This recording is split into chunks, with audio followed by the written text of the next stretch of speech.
বিগত যে দিনগুলো গেছে কখনোই এই এফডিসির ঘরানায় কোনোদিন রাজনীতি ঢুকেনি যে উই এই দল উই এই দল। ইদানিং দেখা যায় কিছু যারা আছে এরা আসলে 30% কিছু লোক আছে, এরাই এইসব জিনিসগুলা করার চেষ্টা করে। যে দল জিতবে আমরা মালা পরাইয়া দিব। আসলে সব সময় কিন্তু শিল্পী সমিতির নির্বাচনটা একটা উৎসব মুখর হয়, ঠিক আছে?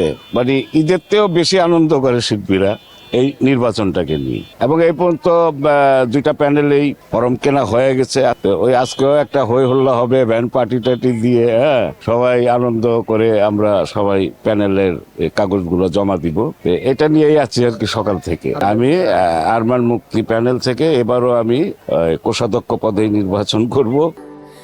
স্যান্ডেলিনা সো, রূপচর্চায় আভিজাত্য।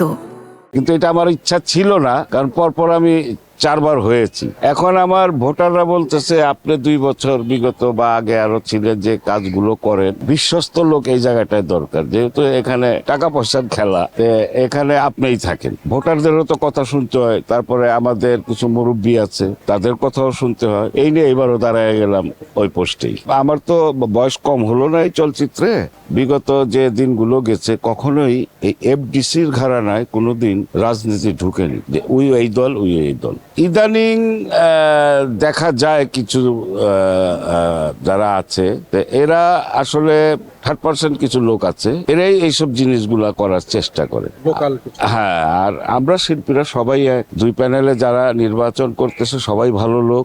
এখানে ওই দলের প্রভাব কেউই খাটাচ্ছে না। তারপরে যে বললাম না যে তৃতীয় একটা গ্রুপই থাকে সব সময় কিছু ঝামেলা সৃষ্টি করার জন্য। আমার মনে হয় না পারবে, কারণ শিল্পীরা বুঝে গেছে, এতদিন অন্ধকারে ছিল, এখন আলোতে চলে আসছে যে না, একটা গ্রুপ সবসময় এগুলাই চায়। তারাও চায় যে একটা সুষ্ঠু নির্বাচন হোক, আনন্দ ফুর্তি ভাবে নির্বাচনটা ভালোভাবে হোক। যে দল জিতবে আমরা মালা পরাইয়া দিব।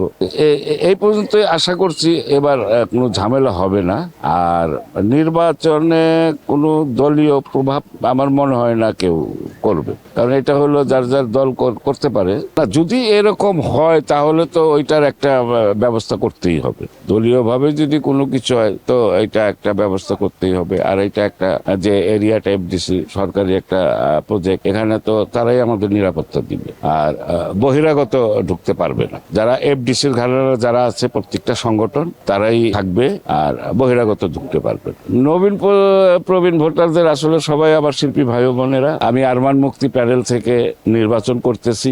আমি আপনাদেরকে চাবো আরমান মুক্তি প্যানেলকে সর্বোচ্চ ভোট দিয়ে আমাদের ফুল প্যানেলকে আপনারা বিজয় করবেন, এবং বিজয়ের ঘোষণাটাও আপনারাই দিয়ে দিবেন। কারণ প্রত্যেকটা শিল্পীর ফ্যামিলি কেউ কিন্তু ভোট দেয় না, শিল্পীর ভোট শিল্পীরাই দেয়। ভালো মন্দ যাচাই করে যাকে ভাল লাগে তাকে আপনারা সব সময় পাবেন, তাকেই আপনারা ভোট দিন। আর ব্যক্তিগত আমি বলবো যে আরমান মুক্তি প্যানেলে আপনারা সবাই ভোট দিয়ে